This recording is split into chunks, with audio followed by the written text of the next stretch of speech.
Buen día, mi nombre es Talianoa y daré una descripción de la enfermedad litiasis renal. La urolitiasis o la litiasis renal es la presencia de cálculos. Los cálculos, también conocidos como litiasis, masas duras o piedra, en la vía urinaria, como lo es en los riñones, uréteres o vejiga, capaces de provocar dolor, obstrucción, hemorragia o infección. A la medida del tiempo, esta enfermedad se ha convertido en una enfermedad crónica que ha tenido un gran impacto en la calidad de vida y situación laboral de quienes la padecen, pues su prevalencia cada vez es mayor y depende de diversos factores y complicaciones que desencadena esta enfermedad. Ahora hablaré sobre la fisiopatología de esta enfermedad. Primeramente debemos darnos cuenta cómo se desarrolla un cálculo. Para que se desarrolle las sales disueltas deben saturar la orina y condensarse a una fase sólida, incrementar la cantidad de orina y disminuir la cantidad de soluto. Dado esto, el flujo libre de la orina puede ayudar a aumentar la cantidad de solventes y arrastrar los cristales que aún no forman cálculos. Y con esto nos damos cuenta que el estancamiento urinario es el último elemento que se necesita para la formación de un cálculo. Son cerca del 75 al 80% de los cálculos que están compuestos de calcio y tienen una combinación de oxalato y fosfato, o ambos, estos desarrollados como consecuencia del incremento de la excreción urinaria de un soluto específico, como puede ser la excreción de calcio o la excreción de oxalato. Entre el 10 y 15% de los cálculos de estruvita muchas veces se relacionan con la infección por bacterias que degradan la urea y son la causa más frecuente de los cálculos coraliformes, cálculos grandes que conforman un molde en la pelvis renal. La penetración de los antibióticos a los cálculos coraliformes es deficiente y puede ser potencial de urosepsis. Es por eso que se recomienda el tratamiento quirúrgico en caso de cálculos coraliformes. El ácido úrico genera el 10% de los casos de urolitiasis. Entre los pacientes con gota, el 25% padecerá cálculos renales. Cada año afecta al 1% de la población después del primer ataque gotoso. Los cálculos de cistina son raros, generan alrededor del 1% de los casos de litiasis y aparecen en pacientes con cistinuria, un trastorno genético autosómico recesivo y que afecta el transporte de aminoácidos. Estos cálculos pueden estar compuestos de muchas otras sustancias diversas. Los fármacos que influyen a la litiasis: indinavir, el inhibidor de la proteasa sulfato, se relaciona con una incidencia entre el 4 y el 10% de la urolitiasis sistemática. Los inhibidores de la hidrasa carbónica, el triantereno y el consumo excesivo de laxantes también incrementa la prevalencia de cálculos renales. Tras una valoración apropiada se identifica una causa en el 90% de los casos y es posible prevenir 85% de la recurrencia de los cálculos por oxalato de calcio. El dolor que acompaña a la litiasis renal se debe a la obstrucción de una víscera hueca y la hidronefrosis subsecuente, que genera presión contra la falacia de Gerota e induce dolor en el flanco. Un cálculo ureteral que produce obstrucción causa dolor. Los cálculos aislados pequeños en la pelvis renal, que no son coraliformes, no generan dolor a menos que produzcan obstrucción intermitente de la entrada de uréter. Y por último, un cálculo que migra, pero que no provoca obstrucción, también causa dolor. En la obstrucción aguda del uréter, tanto en el flujo sanguíneo renal como en la presión en la pelvis renal, se incrementa al inicio. Si esto no se soluciona, ocurre daño renal irreversible en el transcurso de 3 semanas de una obstrucción completa. Por fortuna, la mayoría de los pacientes presentan obstrucción ureteral incompleta. Muy pocas veces hay un daño renal irreversible por un cálculo renal obstructivo. La expulsión espontánea de los cálculos depende de muchos factores, entre los que se encuentran está el tamaño, que si se considera solo su tamaño, el 98% de los cálculos menor que 5 milímetros se expulsa en el transcurso de 4 semanas, sin intervención alguna. Por otro lado tenemos su configuración, pues los cálculos de configuración atípica o irregular con espículas o bordes agudos tienen una tasa más baja de expulsión espontánea.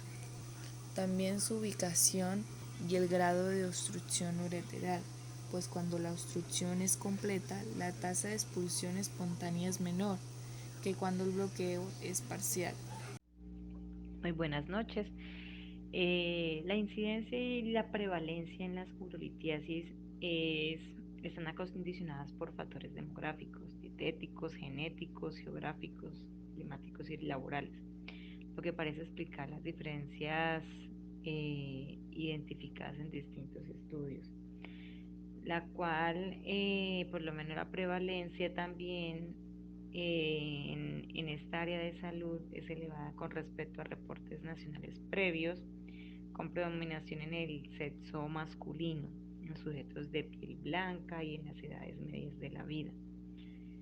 Por ejemplo, en España, resultante del cálculo de la media sobre los datos previamente publicados es de un 0,73%, es decir, 737 casos cada 100.000 habitantes anuales, que resulta siendo pues 293.968 nuevos casos en el año en total. También como la prevalencia, considerando los mismos criterios, es el 5,06%, es decir, 5.063 casos cada 100.000 habitantes, que resultan siendo lo que son 2.019.485 personas afectadas entre la población en total. Bueno, pues por ese lado, esa sería la incidencia, prevalencia en la urolitiasis. También lo que son las células que intervienen en los órganos afectados por la misma enfermedad. En ese momento, pues son las células epiteliales. A lo largo del túbulo renal y del túbulo colector lleva a cabo la reabsorción, pero son las células del túbulo contorneado proximal las que mayor contribución realizan. En este momento, pues, una vez que el líquido pasa a través del túbulo contorneo proximal, las células que se encuentran situadas más distalmente son las encargadas de la secreción tubular. Igualmente, el tercer proceso de las nefronas y túbulos colectores consiste en la transferencia de las sustancias desde la sangre y las células tubulares hacia el líquido tubular. Proceso de reabsorción para mantener el equilibrio homeostático de agua y de ciertos iones.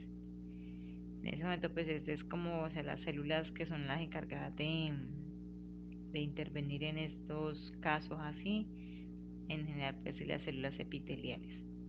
Muchísimas gracias.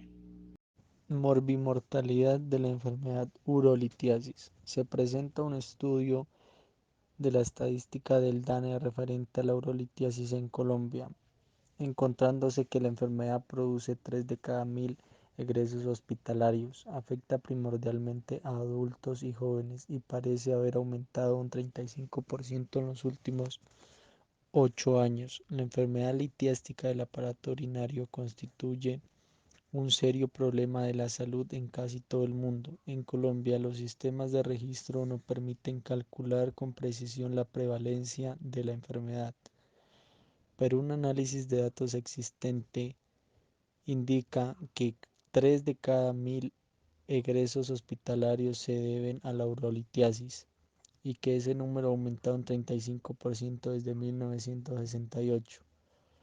Más del 70% de las personas afectadas por la enfermedad se encuentran entre los 15 y los 45 años de edad.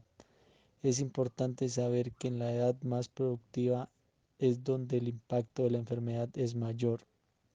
La distribución de egresos hospitalarios por tipo de enfermedad real no separa adecuadamente las entidades clínicas que afectan a este órgano. Sin embargo, las estadísticas sugieren que la enfermedad litiástica tiene una magnitud comparable a la de las enfermedades parenquimatosas del riñón y de la infección urinaria. Es interesante además que los egresos hospitalarios por urolitiasis son más de la tercera parte de los correspondientes a hipertensión arterial, una enfermedad cuya prevalencia en Colombia es muy alta en comparación con otros países y partes del mundo. Los signos, síntomas y tratamiento de la enfermedad.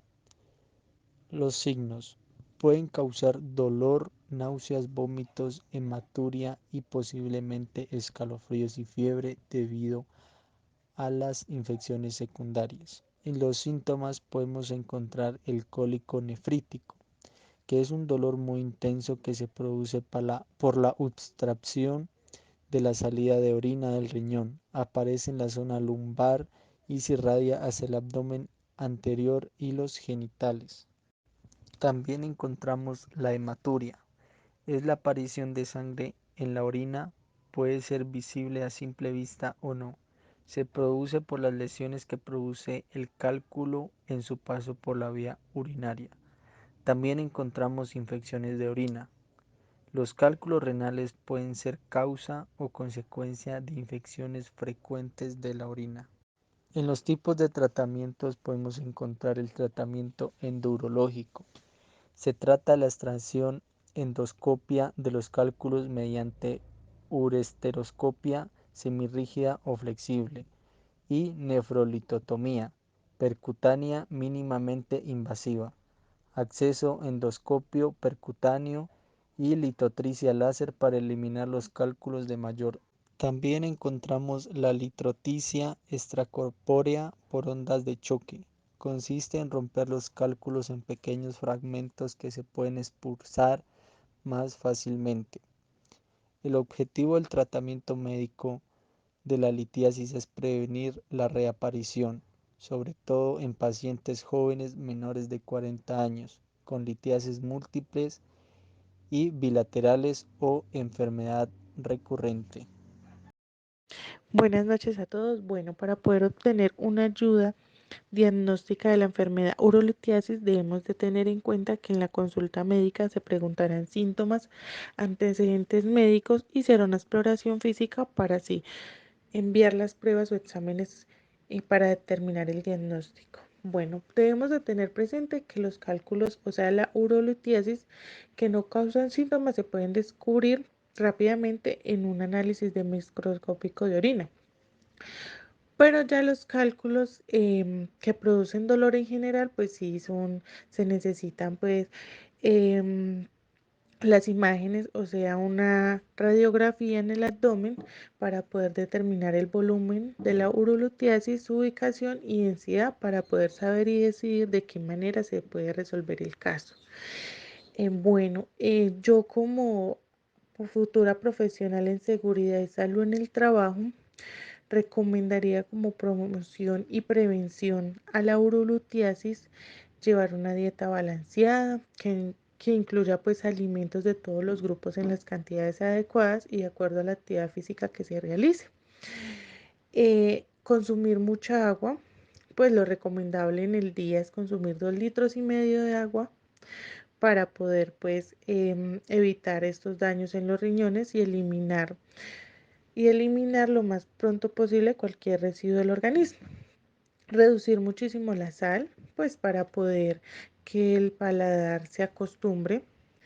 Disminuir el consumo de grasas y carnes rojas y minimizar embutidos. Aumentar mucho el consumo de fibras, frutas, verduras, cereales de grano entero y leguminosas. Todo esto con el fin de tener una vida más sana y poder combatir rápidamente a la urolitiasis y tener pronta recuperación de la enfermedad. Muchísimas gracias.